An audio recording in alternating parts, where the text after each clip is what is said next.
జ్ఞానమై ఉన్న యేసుక్రీస్తు జ్ఞానంగా తండ్రిని ఏం మాట్లాడుతున్నాడు? తండ్రి, వీరేమి చేయుచున్నారో వీరు ఎరుగురు గనక వీరిని ఏం చేయాలి? మీరు క్షమించండి. ఎలా చేయడం దేవునికి హితం. ఎలా చేయడం దేవునికి హితం. ఏది హితం? కొట్టాడు కాబట్టి కొట్టొచ్చారంటవా?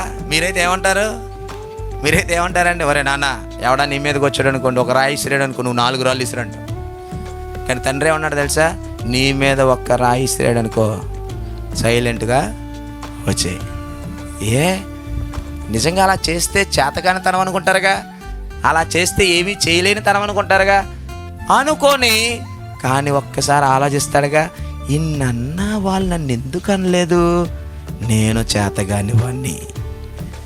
ఆలోచించే వాడిలో ఖచ్చితంగా ఏమవుతుంది తెలుసా? మార్పు వస్తుంది. ఆలోచించే వాళ్ళలో ఖచ్చితంగా మార్పు వస్తుంది. ఇప్పుడు మనం ఒక పాపిని మార్చాలి, ఒక సహోదరుని మార్చాలి, ఒక సహోదరిని మార్చాలంటే ఇప్పుడు మనం ఆలోచింపచేసే విధంగా మన ప్రవర్తన ఉండాలి. అలా ప్రవర్తించడానికి మనకు మార్గదర్శి ఎవరయ్యా అంటే యేసుక్రీస్తు వారు.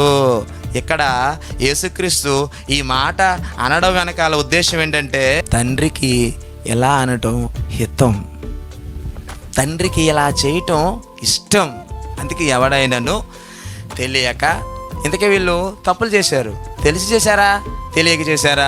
తెలియక తప్పు చేశారు కాబట్టి ఇక్కడ ఏమంటున్నాడంటే క్షమించండి, ఎందుకంటే వీరేమి చేస్తున్నారు వీరు ఎరుగురు అన్నాడంటే, ఇప్పుడు యేసుక్రీస్తుని సిలువేయి, బరబ్బను మాకు ఇచ్చేయి, ఈ మాటలన్నీ తెలిసి చేశారా తెలియక మాట్లాడారా?